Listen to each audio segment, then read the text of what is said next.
Dies ist der Outback Recordings Podcast, Session 2.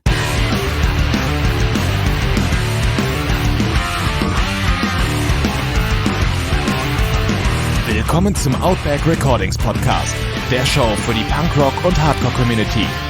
Inspirierende Menschen, wertvolle Einblicke und spannende Stories präsentiert von eurem Host Benedikt Hain.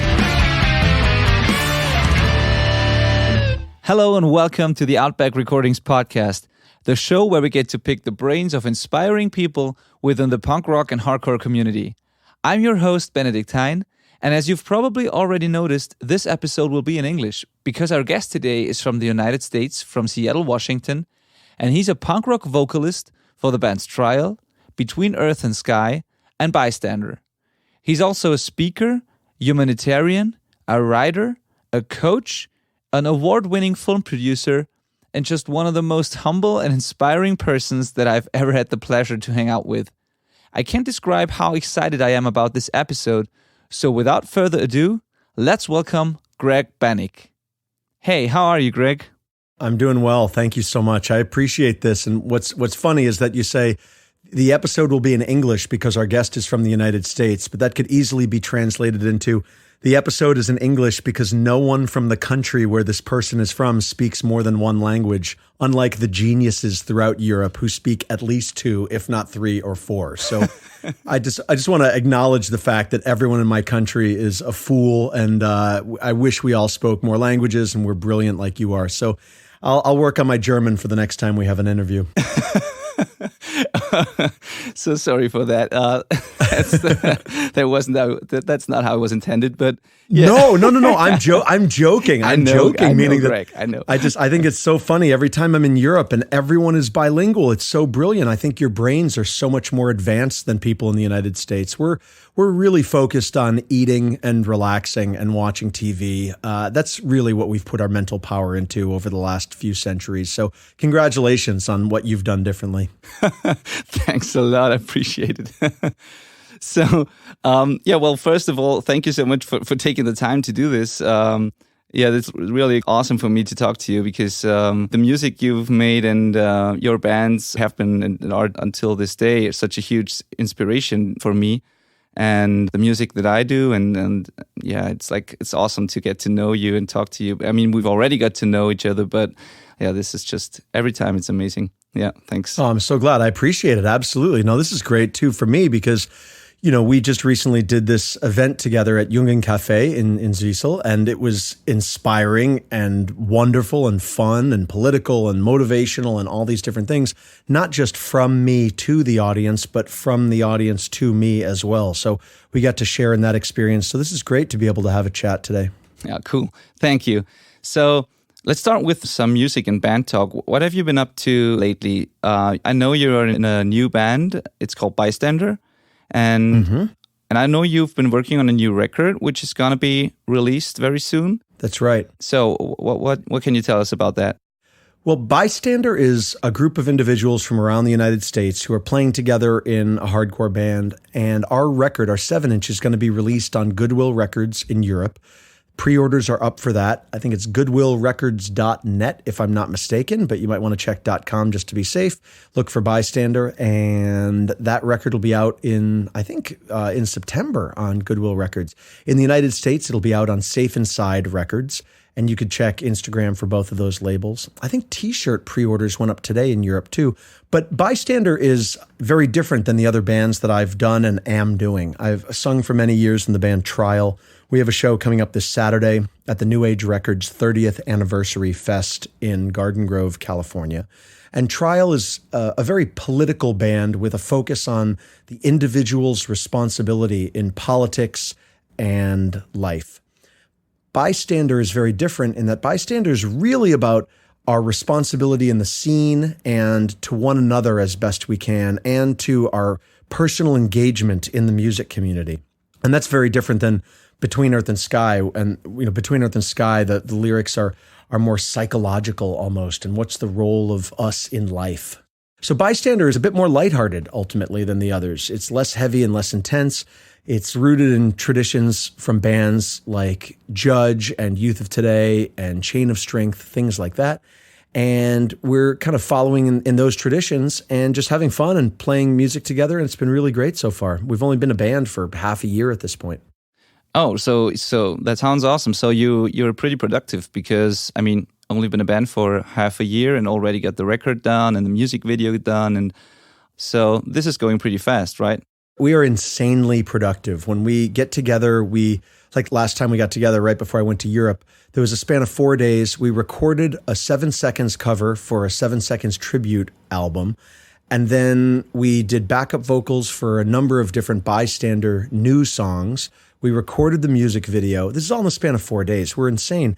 And this totally counteracts the sloth and lack of productivity from Between Earth and Sky, who have been a band for 18 years, have put out one EP, done a handful of shows, and are desperately trying to figure out when we can practice or rehearse. So Between Earth and Sky moves at the pace of a glacier, and Bystander moves at the pace of a lightning bolt, and somewhere there's a balance in between. Awesome.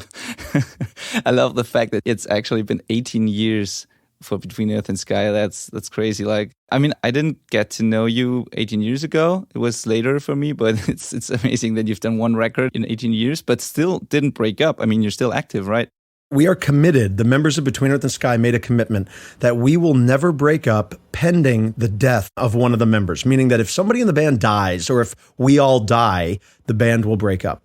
But if no one dies, then we're going to stay together for the rest of our lives. Wow. We have 12 songs already finished for an LP. I just need to write the lyrics for them. And we're going to put out an LP, hopefully next year sometime. But between now and then, we're going to talk a lot about when we might practice, because that's mostly what we do in Between Earth and Sky. And that's mostly what we've done for 18 years, is talk and text and email each other about when we might practice.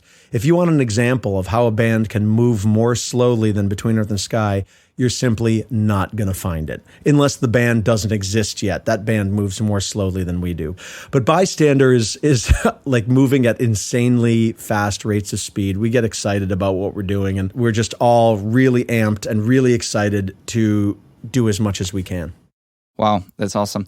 So are there plans for when the record's out for Europe touring or shows over here or something? For sure. Europe and touring will be next summer, probably around the time of Fluff or Ypperfest. We have some restrictions in the band in terms of people who have jobs and families who can't tour as much. So it's not going to be an extensive touring band, but it'll be more selective in terms of where we do shows. But I've already put forward the idea that if we come over to Europe, that we have to play at the Jungen Café. So there most definitely will be a show considered for Zwiesel in Bavaria. Awesome. Can't wait for that. Cool. Yeah, so what I've heard so far, the new Bystander stuff, it's really amazing. I can't wait for the record, and I highly recommend to check them out when they are here in Europe. I think all the stuff you said about the release and the record and stuff, I will put that into the show notes so that people can look that up and get the record.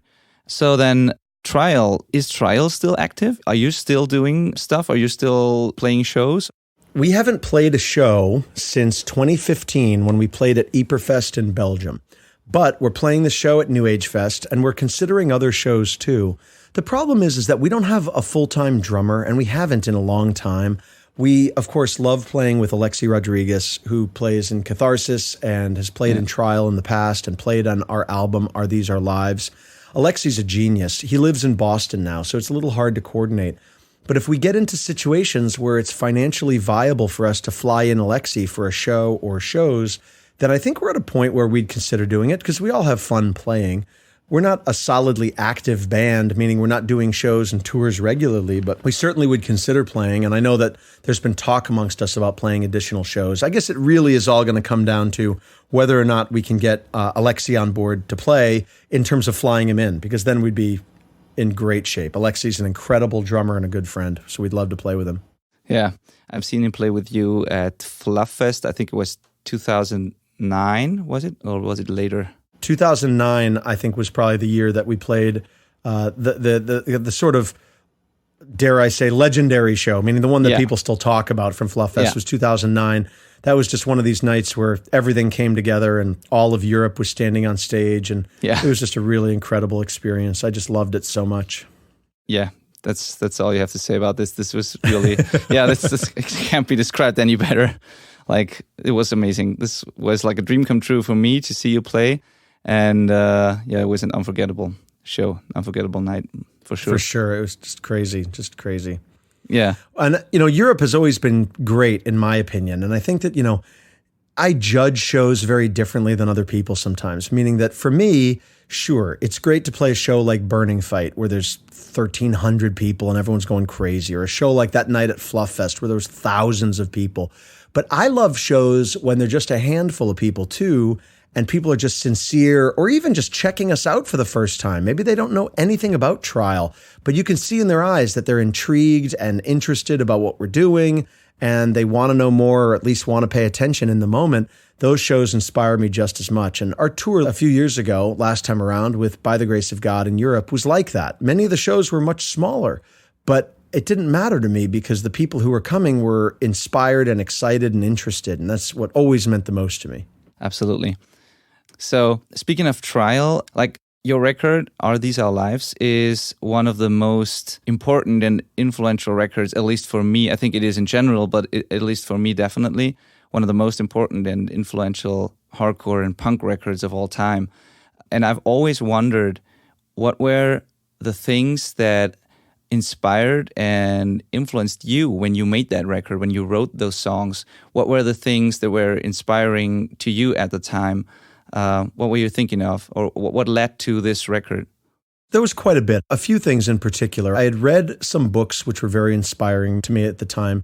Viktor Frankl's Man's Search for Meaning was a huge influence on me. Otto Rank's Art and Artist was a huge influence. Ernest Becker's The Denial of Death and Escape from Evil. These were huge influences.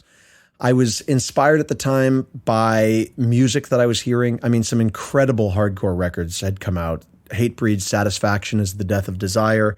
That was out, for a few years at that point. One King Down, Bloodlust Revenge was just intense and powerful. The first song especially. I remember when I heard Bloodlust Revenge for the first time, I actually shut off my, whatever it was, Discman or Walkman at the time, and thought to myself that there was really no reason to play hardcore anymore because they'd completed it. They finished it, They really did. After that, it was just, we were just picking up the pieces. But so those things were inspiring.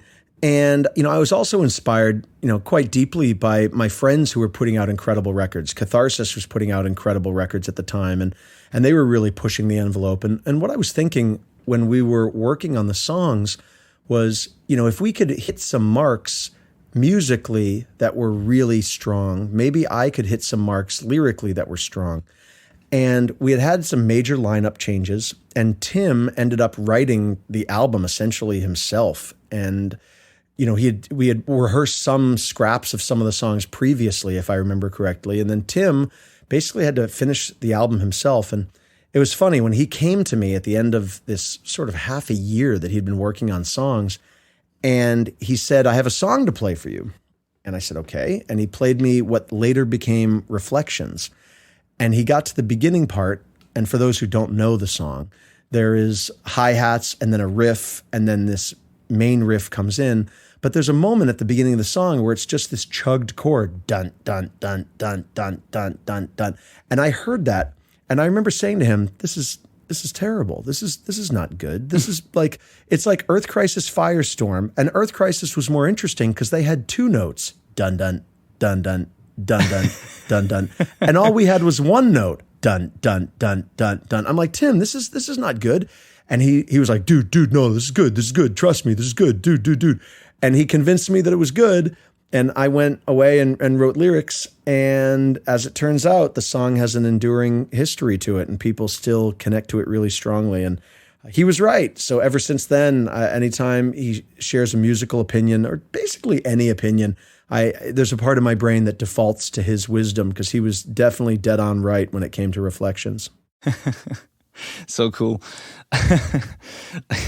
So have you always been reading a lot and reading those books that inspired you that you mentioned? Or is it something that you discovered at some point later in your life? Or have you done that as a teenager? Or how did that start?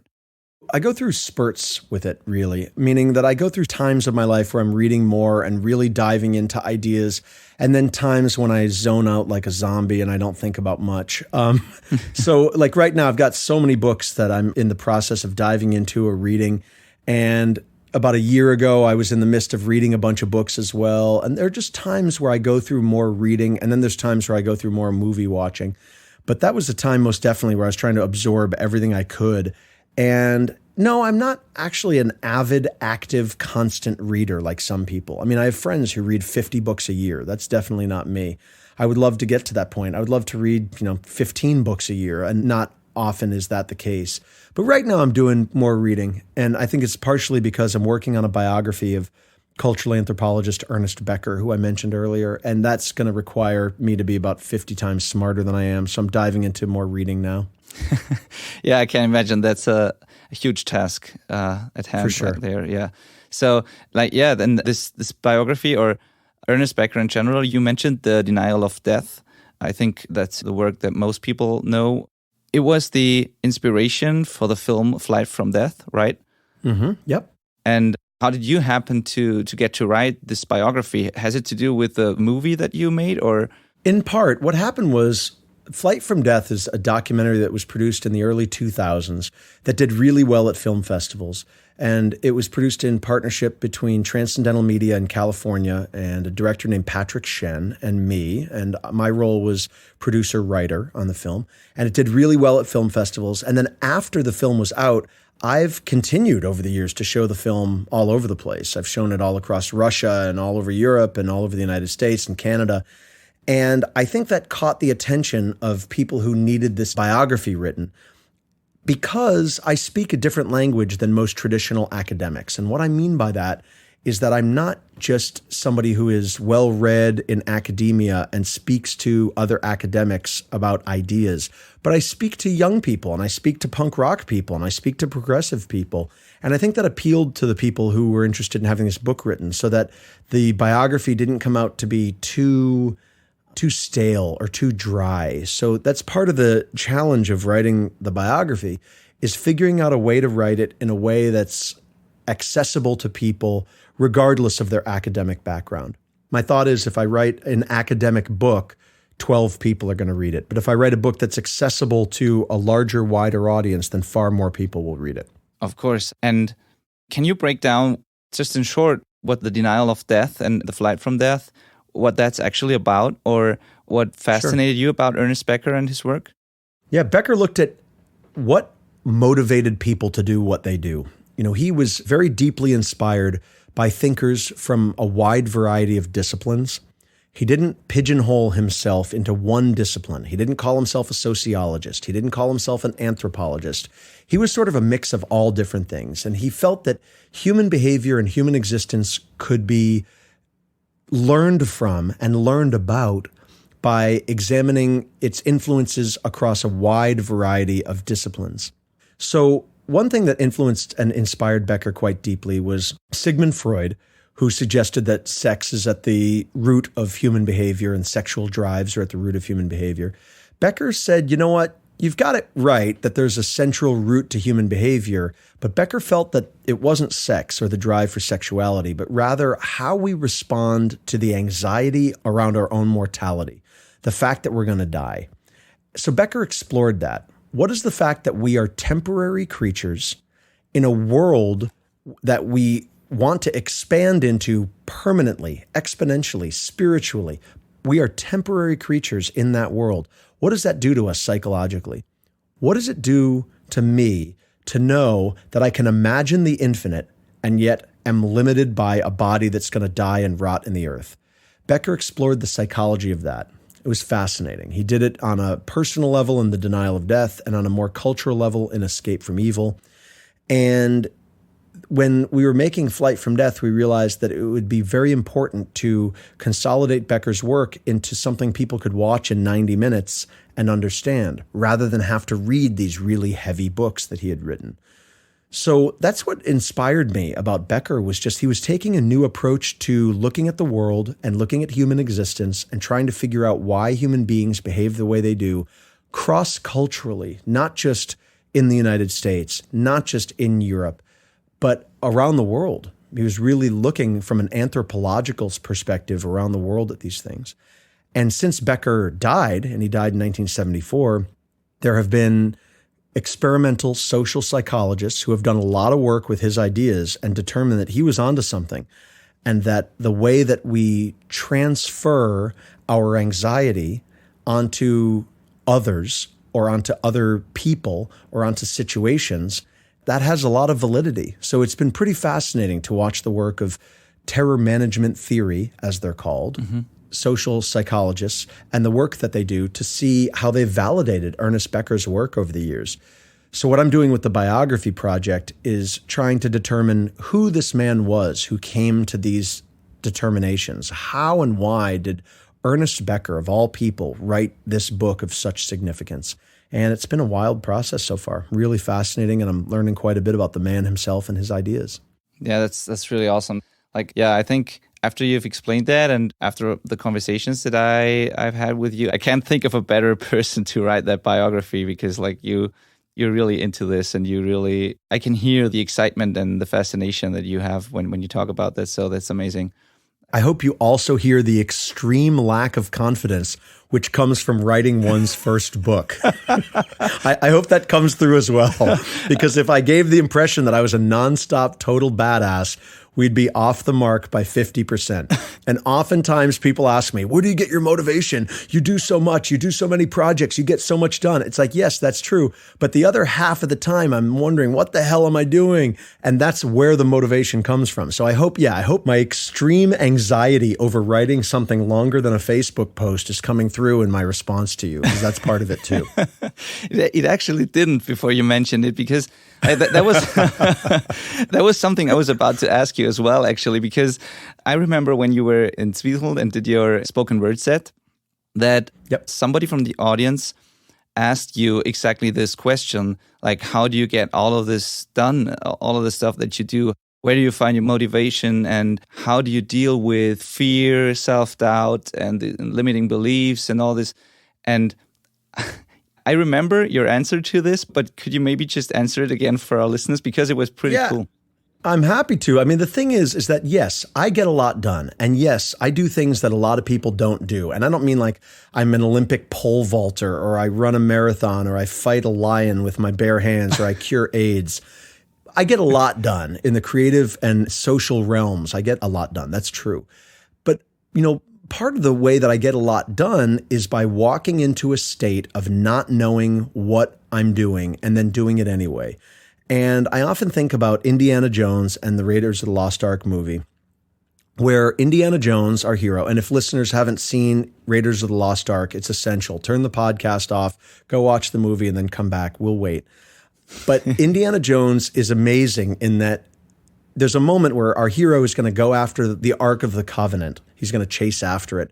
And his counterpart asks him, how are you going to do that? And he says, I don't know, I'm making this up as I go. That was a huge inspiration for me, because there's a lot of times where, I don't know, I'm making it up as I go, but I do it anyway. And I think that I've created conditions in my life where I have the time to do it anyway, even if it means financial ruin, or even if it means that I spend more time than I should on a thing because I haven't planned it out perfectly, or I get lost in not knowing what I'm doing and then do it anyway. The reason I bring those things up is because I really think that the illusion that, one person has all the answers is detrimental to other people achieving what they want to do. I could sit here and I could say, I have no fear, I have no insecurity, I know exactly what I'm doing at all times, I plan everything out perfectly, everything goes as planned, I rule the earth, bow down to me. And what I will have just done is created this unfair hierarchical illusion where people think to themselves, oh, I want to be like Greg Bennick. He has no fear, no anxiety. He knows what he's doing all the time. Yeah. And while that would serve my ego really well, if all your listeners thought that I'm the man and I rule and I'm this like demigod of some kind, I think it's way more realistic to say I do a lot in the midst of the anxiety and the fear. That then makes me just like you and just like any listener. And that's true. That's what we all feel. We all wake up in the morning and think, oh my God, what's today going to hold? And then we get excited about it. Or we lay in bed at night and think, did I do enough today? Am I doing enough in my life? What am I doing in my life? Have I wasted my entire life? We all have those thoughts. Or maybe it's just me and all of you have extreme confidence and know exactly what you're doing. But I think it's more realistic to kind of take this approach and then find motivation in that. That's way more realistic to me than putting on the illusion that I'm this knight in shining armor kicking ass in the world. Yeah, I love that. And especially the fact that you, as you said, not just say that you get up in the morning and then just face your fears, get over it and just do it. And that's not the case. I'm sure you have times where it's hard to find motivation or to get the momentum going, to get the ball rolling. There are times, I guess, where it's just hard and where you have to find ways around that. So in those times, or when you're presented with a task that seems overwhelming, that you don't know how to start this, or if you're even capable of doing it, what do you do in those situations to just get the momentum going, to just get started? What do you do? Here's my approach. I tend to make a choice. And that sounds so simple, but I make a choice. Oftentimes, getting something done effectively comes down to making the choice to do it. Deciding that you will engage with the project and see it through to completion, even if you have doubts along the way. Because the thing is, the doubts are always going to be there. I mean, when we were making Flight from Death, and it was going really well, and we were in LA making this documentary and talking to people throughout Los Angeles who were involved in the movie industry, people who were having careers that were further along than ours, what I often heard from people is that they were just looking for their next gig too. They didn't know what was coming next. They might have some momentum, but they weren't sure about everything that was coming next. And that was an important lesson. What it taught me is make a choice to stay engaged, make a choice to stay engaged with your artistic process, rather than letting the self-doubt make the choice for you. So if I have a task like writing the lyrics to the Between Earth and Sky record, and I think to myself, well, I don't know what I'm writing about. Well, that's true. I don't know what every song is exactly going to contain yet. But if I say, I don't know what I'm writing about, I'm doomed. Okay, you're right. You're doomed. That's right. There will be no record. But if I say, I don't know what I'm writing about, and I just start writing, something's going to happen. And that something, as I have a track record of, turns into something that sometimes is great. Are These Our Lives is a great record. The spoken word track many years ago that I did on the Parallax record, it's called Surgery Without Sutures. That's a gem of a spoken word piece. And that came directly out of a situation where I literally procrastinated and had no idea what I was going to write about or do until one day when I just said, now is the time. And I just stayed in it until that thing was done. If you make a choice to stay in your process, even if you have the self-doubt, you're going to get results. Love that. That reminds me of that quote. I think it's a Henry Ford quote. Whether you think you can or whether you think you can't, you're right. This is basically exactly what you said. Yeah, I think that makes a lot of sense. And I'm going to attribute that quote to you from now on, because Henry Ford was an anti-Semite. He was a scumbag. This guy was a terrible human, and we should wipe his history from this face of the earth. I'm going to attribute I'm glad that one to take that quote. Yeah, that one's Benedikt 100% for now on. Awesome, thank you. But I think the quote at least is true. And I was asking this because I think that in our audience there are a lot of musicians and people in bands, and I know from my own experience that being in a band means having to deal with all kinds of tasks that can seem pretty overwhelming, just as we've talked about. And as you said, writing lyrics, or I think many very talented and ambitious people just struggle with things like reaching out and connecting with, promoters or other bands to get a tour going, or they just can't get a record done because, producing and releasing a record can also seem like a pretty huge and overwhelming task, or they think they're just not good enough to reach out to anybody, so they don't even try. And I think this holds a lot of people back and keeps them from discovering their potential and reaching people with their music and making an impact. I agree. Absolutely agree. Yeah, that's a really cool insight there, that you just have to start and see where it takes you, and some results will be produced, and oftentimes it will be surprisingly good, or there will be something you can use, or that will take you forward. Or maybe the results will be terrible. Okay? That's true too. Maybe the results will be terrible, but if you then say, wow, I just produced something really terrible, I'm doomed. well, you're right, you're doomed.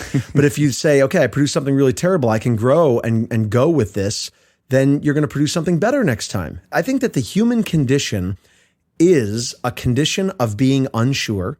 I think literally we are unsure creatures. And this is inspired by Becker, but it's from years of traveling around the world, listening to and talking to people. We are unsure, insecure creatures by the very nature of we don't know what's going to happen to us next in life. We are insecure at our core as part of who we are. And if we let that beat or defeat us, then absolutely, there's no potential there. We're just going to constantly just be in a state of succumbing to our anxiety.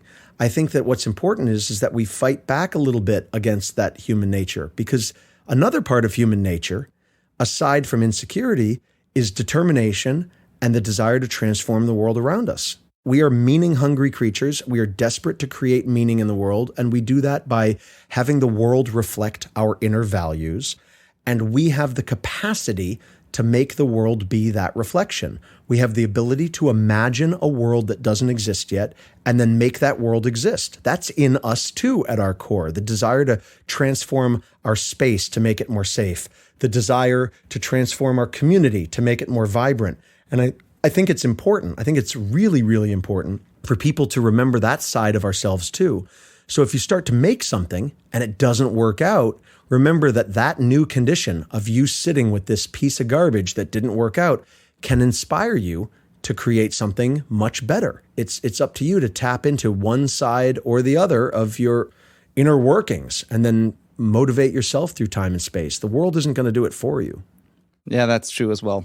And I think you can kind of program yourself a bit by just, as you said, just choosing one side over the other and just trying to feed your brain with positive thoughts and with, like, I've read an interview with a psychologist who basically said that our brain works in a way that it constantly searches for evidence for the stuff that we feed it. So if you have a certain thought and you saying that to yourself over and over again, your brain searches for evidence for that, which is the reason for situations like, for example, what I've experienced when people want to start a family and they think this is the greatest thing in the world. All of a sudden, all they see when they're on the streets are people with kids and happy families. And it's not that the universe shifted somehow, but it's just you perceive it differently, and because your brain searches for evidence that this is the coolest thing.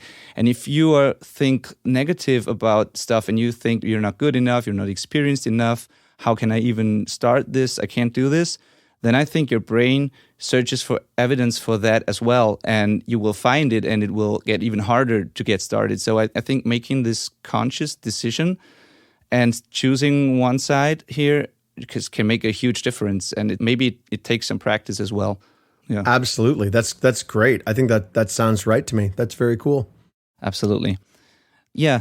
Then let's talk about some other projects that you do that I find pretty interesting, because we've covered that you are a writer, you are a musician, obviously, and you do spoken word sets, and you are a coach and speaker. And what do you do in that space? How did that spoken word thing and maybe not the coaching, but the speaking, let's talk about that first. How did that start? What got you to wanting to be on a stage and share your ideas in front of an audience?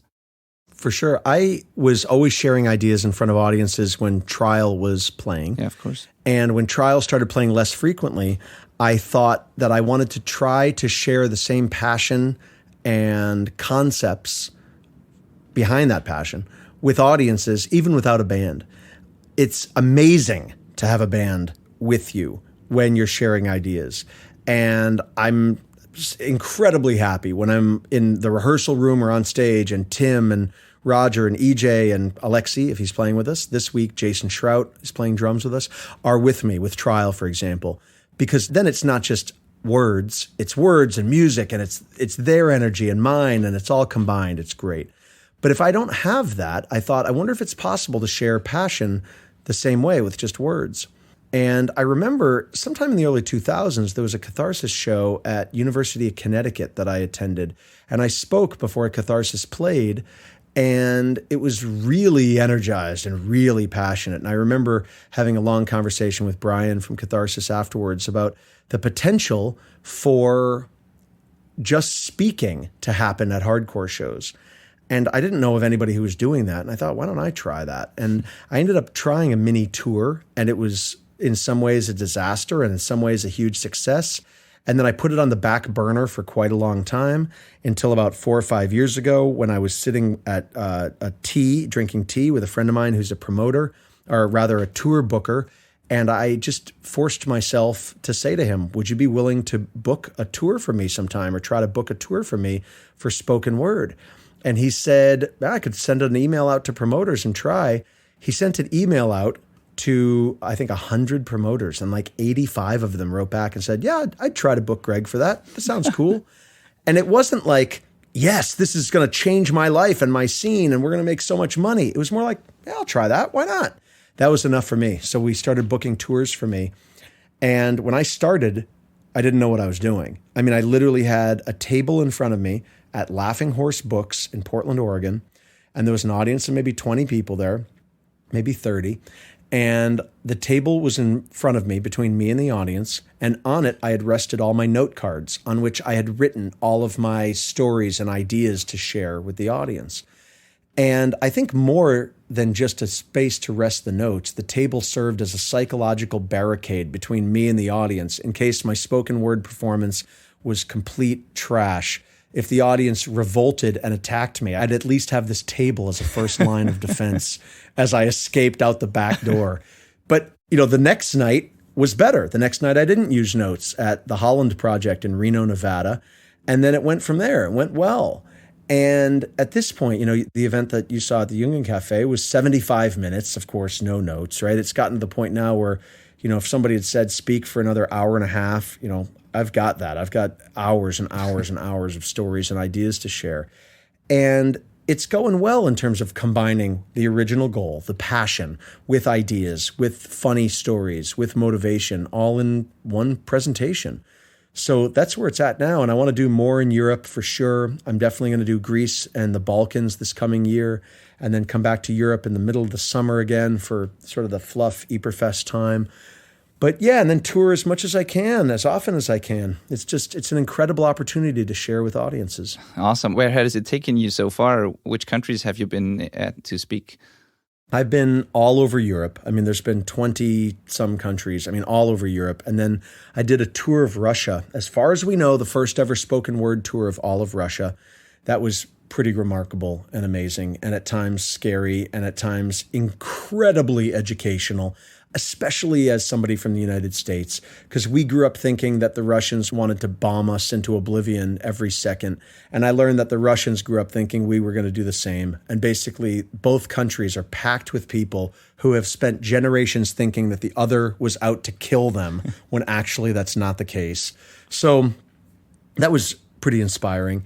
And then I've been thinking recently that I'd like to tour in Southeast Asia and South America, but I did tour Mexico. That was pretty remarkable too. All of Canada, and of course the United States. So it's been all over, and it's been an amazing process in terms of counteracting fear or apprehension or self-doubt, because it's just me and a microphone on stage. It's functionally terrifying, but incredibly satisfying.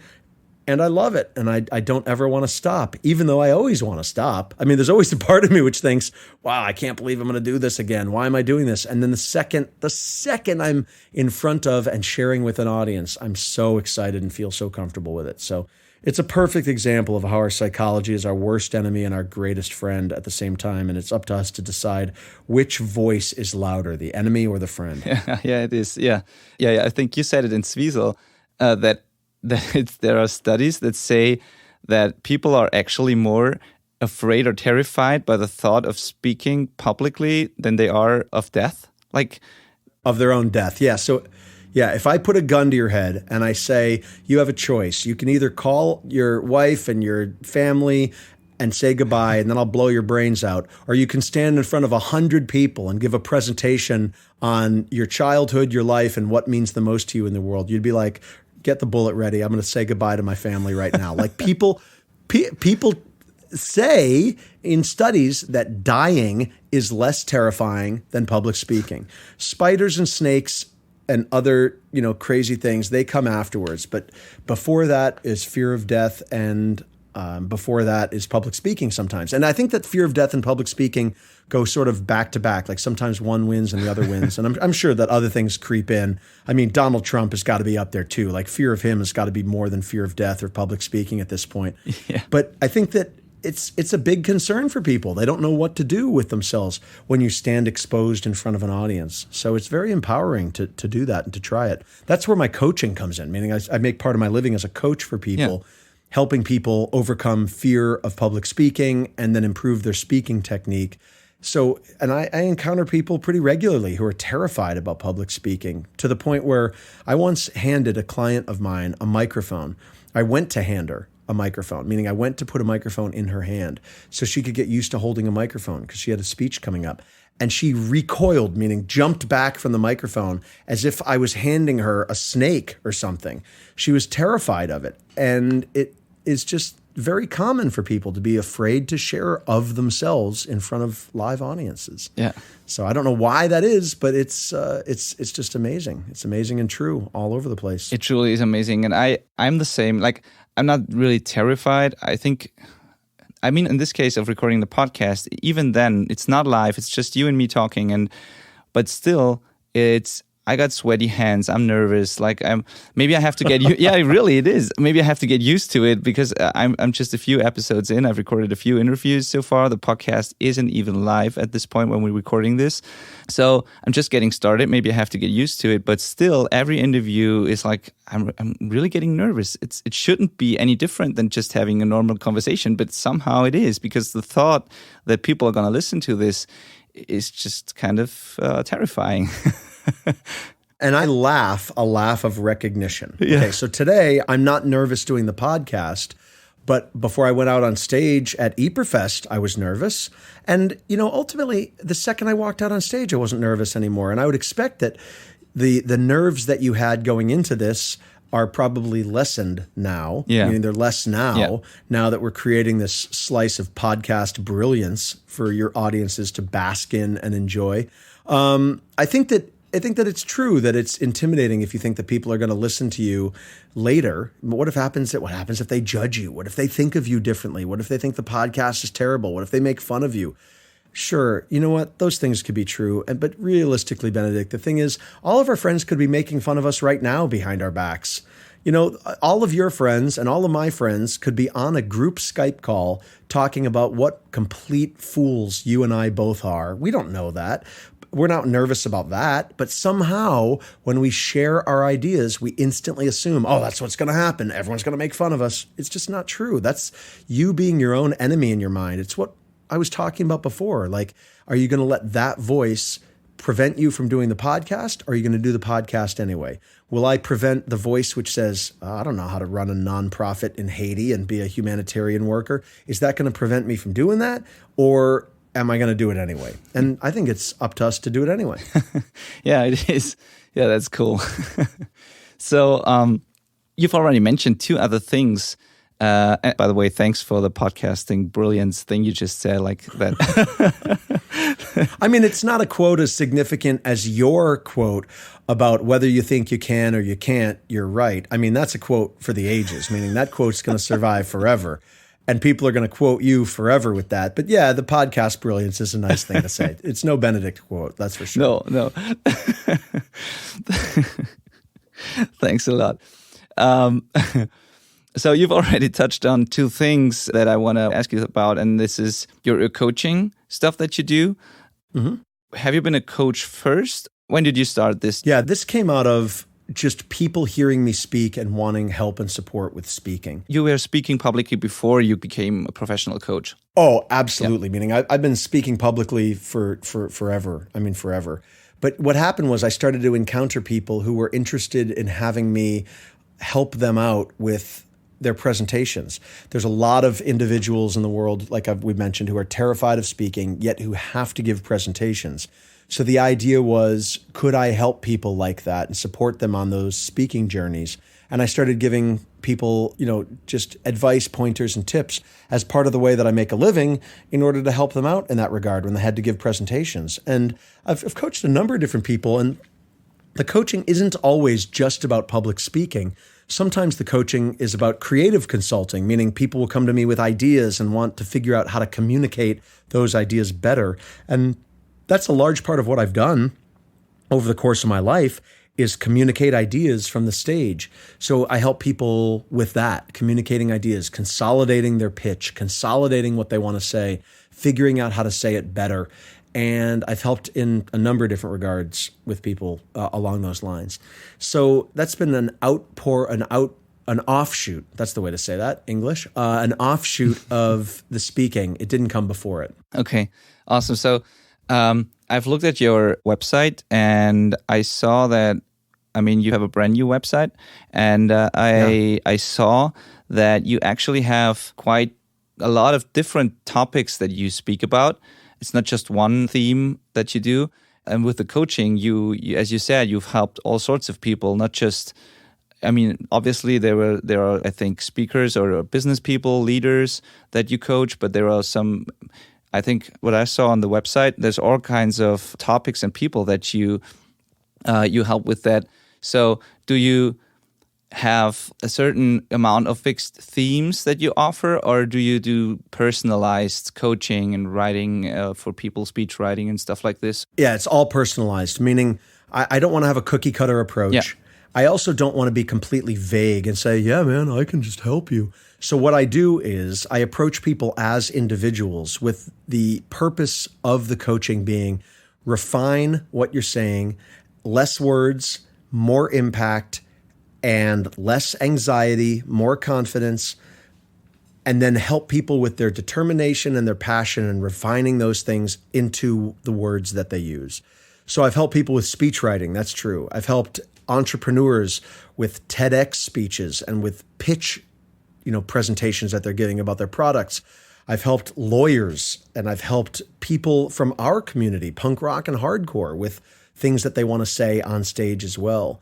And it's been a combination. But what I do is I meet everybody who comes to me as an individual, rather than saying, here, buy my book on coaching, which doesn't exist, but buy my book on coaching. It'll give you all the steps you need. Well, then people would say, yeah, but that's great that you've got this document, but what about me? I'm an individual. I'm not necessarily represented on the pages of this curriculum. So I think that it's important to meet people halfway. And for me, like I said, the goal with my coaching is always take somebody's passion, take somebody's desire to share, and then figure out a way for them to do that with fewer words, less anxiety, more confidence, and more impact. And that's where meaning the coaching, resides. Awesome. Thanks. I always find it fascinating when listening to you that you have indeed a different approach than many other of those like personal development coaches and speech and coaches. And I've seen a lot of this stuff and I dove into it a bit, but like you have a different approach. As you said, it's not a cookie cutter formula. There's not a one recipe that you can buy and follow. Like, yeah, it's just like talking to a human. And I haven't done any coaching with you, but the things that you say when we're talking to each other, it just seems like talking to a normal human who listens to what you say and then tries to help you. And that's awesome. Yeah. I appreciate that. I was on the phone yesterday with a guy who's a coach, and he was telling me how he sold $1 million worth of coaching packages for his weekend or something. And he was talking all about it. And you know what he focused on? He focused on the money. He didn't focus on the impact. Yeah. He didn't focus on the people he helped. He didn't focus on the actual personal development. It was all about the sales. Good for you. Good for you. Have fun with your house and your speedboat and whatever you buy with your tons of money that you make. And that isn't to say that I don't want to make money. Yeah. But at the same time, I get a lot out of personal transformation, of course my own, but also people around me. And if somebody says, wow, my life's different and better as a result of you and you're coaching, then all of a sudden, I've just done what I said 30 minutes ago in this interview, is the human goal is to live a life of meaning. Yes. And if we can contribute something of meaning into the world and transform somebody else's life or feel as though we've been important in that process, I've literally psychologically counterbalanced my own innate fear of meaninglessness and insignificance. I mean, these are major psychological things. And you can't buy that with $1,000, $1 million worth of coaching over the course of a weekend or whatever. It's deeper than that. So that's what I'm always pursuing. Where's the deeper meaning and where's the deeper impact for people? Yeah, and you know a thing or two about making an impact. I mean, it's like I don't know a better person to talk about this. The other thing that you've already touched on is like your humanitarian work, which, speaking of impact, is just incredible. I mean, the 100 for Haiti, or there's a couple of projects that you do. Sure. Things like this World Leaders Project, where you try to, and in fact got to talk to a president of a country, which, I mean, makes an impact. And these are things that most people can't even imagine themselves doing. And I really admire that, and I think this is where you not make the most impact, but things like the 100 for Haiti project is just huge. I mean, you've definitely made a difference there already. So can you share some things about that, what you're doing exactly, and how it's helped people? Absolutely. 100 for Haiti is a humanitarian organization that I founded in 2010 after the earthquake in Haiti. And now it's a group of friends and me working together. And what we do is we promote a number of different projects in Haiti.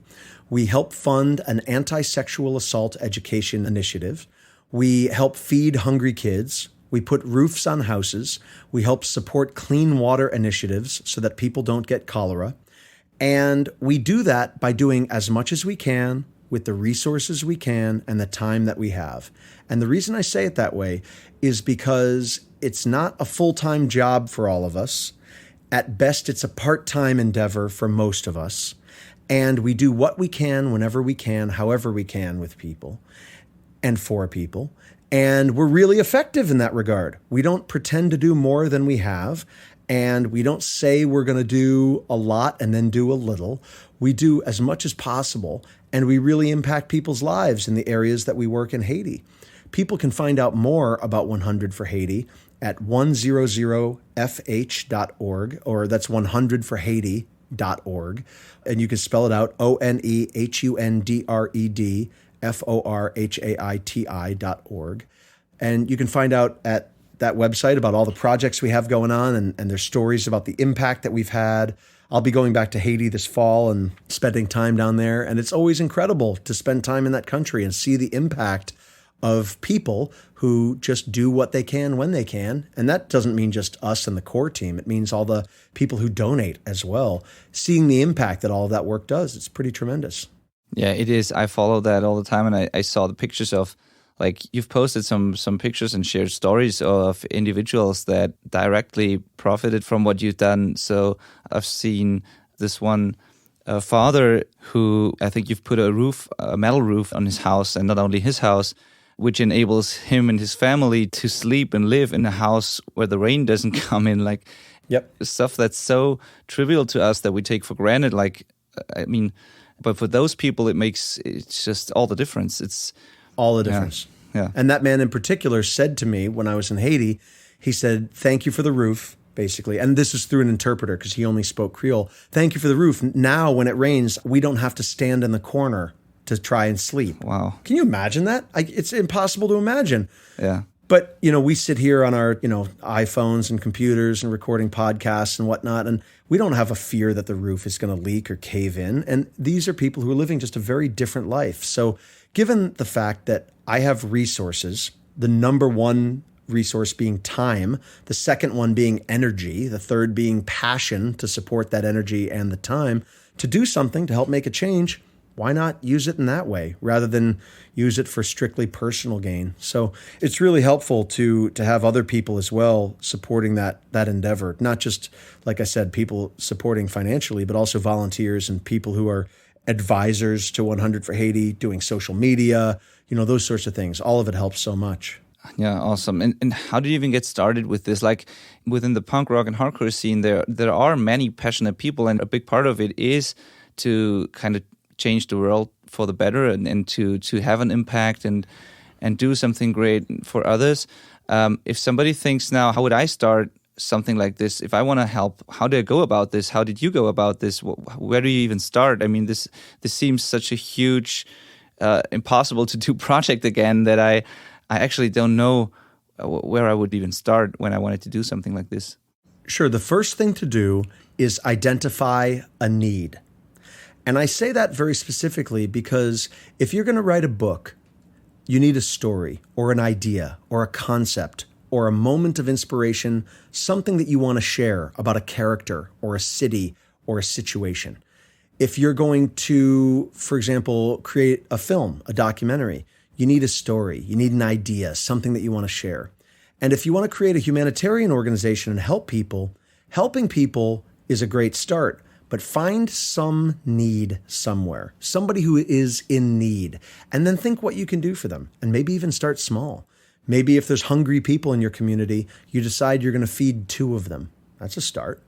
And let's say you decide you're going to feed 2 people. How often are you going to feed them? Once a week? Cool. Feed 2 people once a week.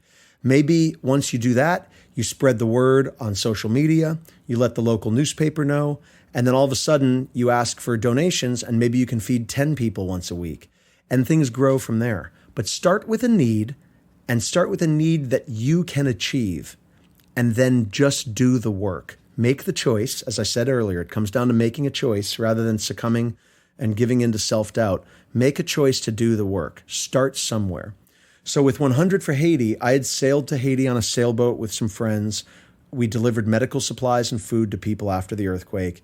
And when I got home after that experience of sailing to Haiti on their sailboat, I decided that I wanted to do more. And I just started putting out the word to people that I wanted to do more and help the people in Haiti. And I was originally looking for bigger dollar donors, meaning people donating $1,000 US or more. And the first people who offered to donate to help people in Haiti were actually people from the hardcore and punk community. One person from Ukraine offered a couple dollars. Someone from London offered like 5 British pounds or 10 British pounds. And through a couple dollars here, $1 there, $20 here, 15 pounds there, 50 Czech crowns here, all of a sudden we earned enough money to continue helping the way that we had done originally and initially. So it started out with just an idea and then asking for help and then going for it and doing it. So my advice, if somebody really wanted to get started with doing work like that, figure out a need that you can satisfy or accomplish on your own or with the help of a close group of friends, and then just do the work. And if doing the work is too hard, ask others how they think you might do the work. Because it might very well be you think to yourself, I want to feed 5 people a week. And you're like, where am I going to get the food? How do I do the work? And you start asking around. Maybe somebody says to you, hey, here's what you can do. You can get food here that they have extra of. Or maybe my uncle has a space that you can use with a kitchen in it. And all of a sudden, resources are going to start popping up where they hadn't popped up before. And then you'll be able to do the work. But just identify a need and then either do the work or spread the word about that idea, and things will start to happen. That's great. Because I really think that many people could and would actually do it, but are just overwhelmed by the thought of starting something like this. And as you said, it can be small. It just doesn't have to be hard.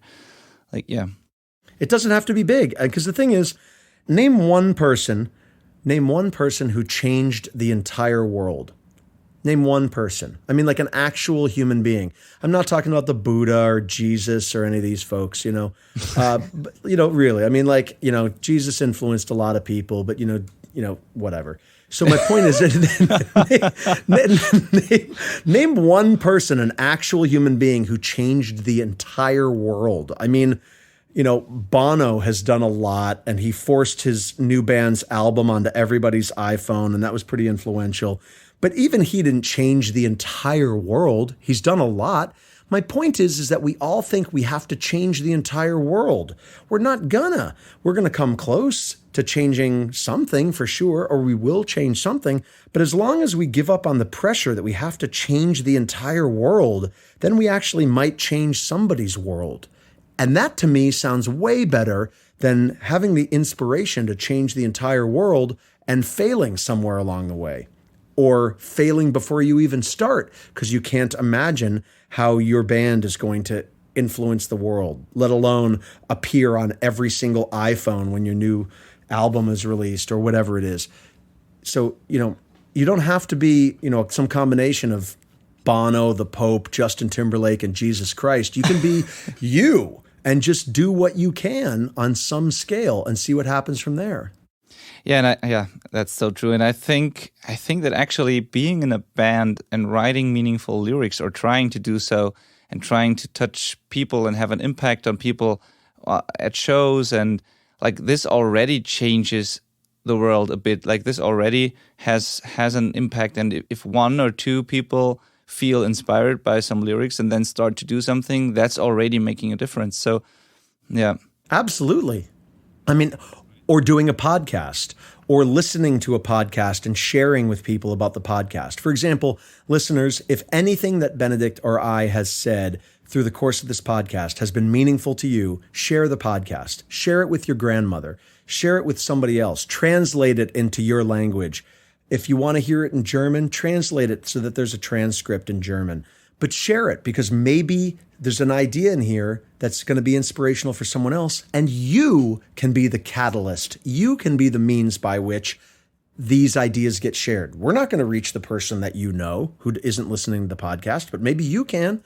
And all of a sudden, it's like a spider's web spreading outward, or branches of a tree or roots of a tree, and it can reach much farther than you think. And you can make a huge impact along the way with that.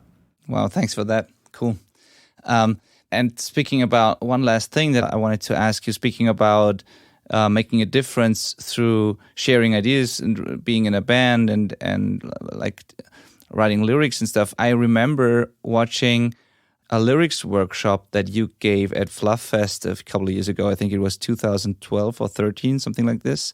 Mm-hmm. If somebody says, I want to try this, that's the thing I think I can be good at, where I can make an impact, or maybe people who are already in a band struggle with writing meaningful lyrics, or are not sure if their lyrics are really good and make an impact. Are there any there's no quick tip for anything basically, but are there any quick tips or things that you can share with the audience when it comes to writing meaningful lyrics? How to start, how to get those ideas that you might have in your head to paper or into a form that you can use as lyrics for a band? Yeah, here's some ideas. Okay, so one is write your truth. And what I mean is write lyrics that are true for you. And write them in a way that isn't trying to satisfy everybody else, but write lyrics that you think are true for you. Things that you believe, things that you feel, things that you think about, things that you see.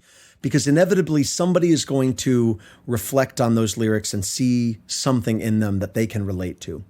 While you write your truth, I find it's effective to think about an audience. Think about who's your audience and who are you writing those truths for? Because you might communicate them in a different way depending on who the audience is.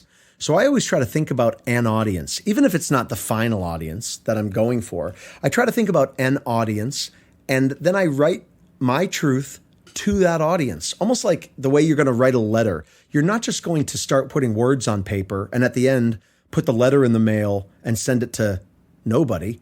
You're going to think, I'm going to write a letter to my grandmother.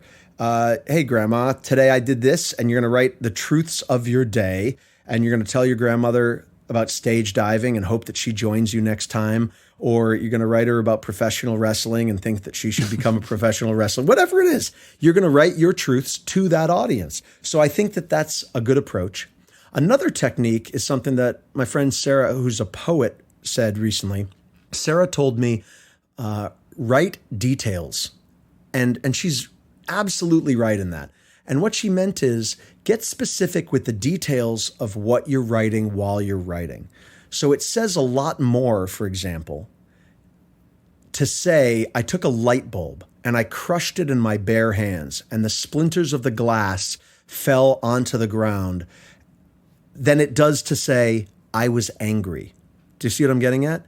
Oh, yeah. Mm-hmm. The details are critical, right? There's a lot more to be said about feet and the sound of feet running on a pavement, and everyone's got a sign in their hand and they're all screaming something than to say, I went to a protest. Yeah. One is much more evocative. And Sarah, as a poet, made a really great point about how to be evocative with your words when she said, write the details. I think that's really, really important. So those are some ideas. And then also, don't be afraid as a lyricist to draw on what's been done before.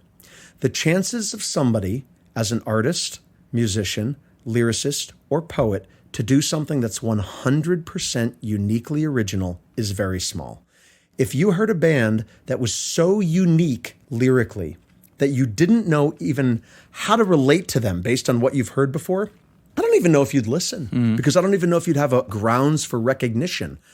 So with that in mind, don't be afraid to draw on what's been done before and transform what's been done before into a new form, into a new approach, into a new medium, into a new style. I think that's a really effective tool as well because people have done incredible things, and that doesn't mean copy them. It means take the inspiration you get from them and then work with that and create something new from it. Awesome. Yeah, we actually did that with our own record as well. Like Daniel, who writes our lyrics, for my band, he writes brilliant lyrics, I think. But he took all sorts of inspiration, and he said he put it openly in there. We even put a list of books and other bands and authors and whatnot, where he got the inspiration from. We put it all in the booklet of the record. It was just his kind of take on stuff that he heard or read, and it worked out pretty well. That can actually work. Yeah.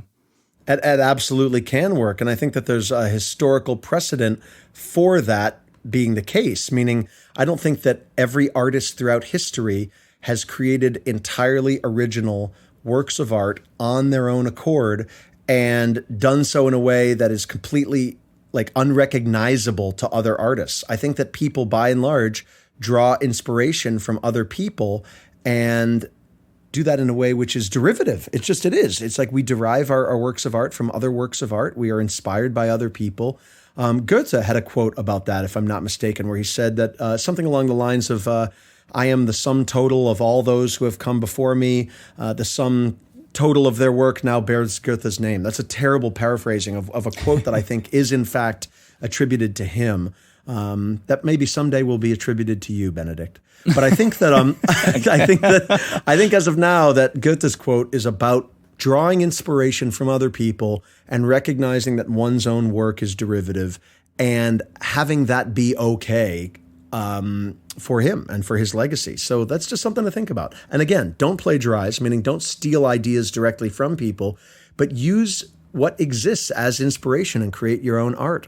The thing is, art ultimately is an interpretation and a reflection of what one sees in the world for other people to then interpret and have their lives transformed by. And what I mean is, you see something in the world, you interpret it, you process it, you put it back out in the world in a new way, whether that's you see a tree, you think about it, you describe it in a poem, someone sees that poem, and then when they see a tree, hopefully they see it differently as a result of your interpretation of the tree.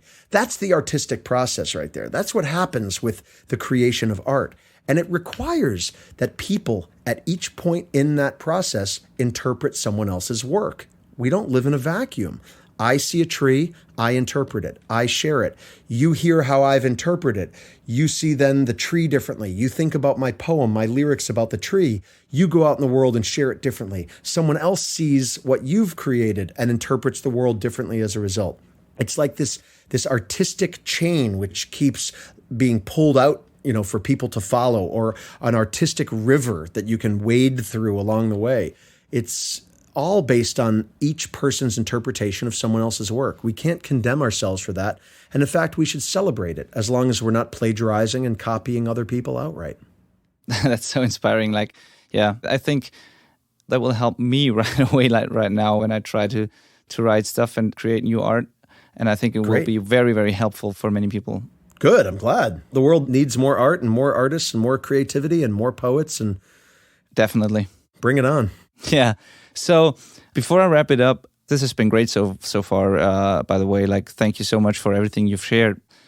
is there anything that you want to point people to or share specifically? Is there anything else that we didn't touch on? Any other projects or something that's important to you?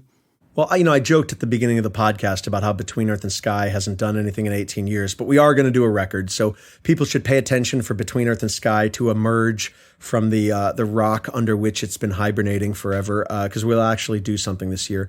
But I always want to point people, of course, to 100 for Haiti. Again, it's 100forhaiti.org. But I also want to point people, in order to get in touch with me, to my website, Greg Bennick, GregBennick.com. And there's a contact page there. People can get in touch if they have ideas. I also, of course, want to share to the music community and to the world that I'm always out on the road touring. And if people are interested in having me come to their college or their place of business, whatever it might be, their town, their community, get in touch. Let's create something interesting. I mean, you saw firsthand in Zwiesel how we created a night that wasn't just me. It was all of us together collectively. We created, a magical night. The next day we were joking about it's all downhill from here, meaning, that was like one of the greatest nights of all of our lives. Let's be realistic. So if people want to get in touch with ideas for places to have me speak or share or conduct workshops, that sort of thing, please get in touch through the GregBennick.com website anytime. And then, of course, pay attention to what Bystander's doing and what Trial's doing, those sorts of things. But also, I'm just always fascinated to connect with people and to hear different stories of people's inspiration and what they've got going on. So if people want to get in touch on Instagram, my Instagram is @GregBennick, GregBennick. Of course, people can find me on Facebook and Twitter as well. It's @GregBennick, again, GregBennick. And I would just love for people to follow and be in touch with me, because eventually I'll start posting about the Ernest Becker book project as well, and I would love to spread the word about that too. You've done a great job with that for me today, so thanks so much for the interview and your time. Yeah, thank you. Thank you for coming on this. It's amazing. So then, thanks again. Then people make sure to check out all of what Greg just said. And I don't know, did you mention it again, the Bystander record? Because I think by the time this podcast is live, I think it will be already out because it's September 1st here in Europe. Yep. Yeah, so make sure to check that out. And I'm actually going to donate to 100 for Haiti right after I stop the recording of this podcast, because I didn't do so far and I don't actually know why. So I'm going to start and do this. Hope you do that as well. And it has been an awesome interview and awesome to talk to you, Greg. Really. Thank you. Thanks so much. I really appreciate it. Thank you. And I'm sure we'll talk again sometime soon. Yeah, I'm pretty sure. And I cannot recommend enough that you invite Greg to have him speak at your place and just to get to know him, because you're really going to have the time of your life. I can definitely say that. So thank you, and talk soon. Bye, Greg. All right, take care. Take care. Wow, what an inspiring interview. Greg dropped some serious knowledge bombs here, and I hope you enjoyed it just as much as I did. I hope to get more international guests on and do more English episodes in the future, so make sure you don't miss that and subscribe to our show on your favorite podcast app. Also, we would love to hear your feedback. You can send us a message to podcast@outbackrecordings.com. And of course, we'd love to see you leave a review on iTunes or your platform of choice. For show notes and links to everything we mentioned on the podcast, go to benedikthein.com/podcast. For additional information and helpful resources, go to benedikthein.com/blog. And if you want to check out my audio production, mixing and mastering services, please check out benedikthein.com. You can also find me on Facebook, that's Benedikt Hain, producer, mixer, engineer, as well as Outback Recordings. You can find me on Instagram, that's Benedikt Hain, and on YouTube, where the channel is called Outback Recordings. You can also join our no bullshit email list and get exclusive content, notifications about new stuff, and special offers. We won't spam you, that's guaranteed. Thank you so much for listening. Until next time, take care.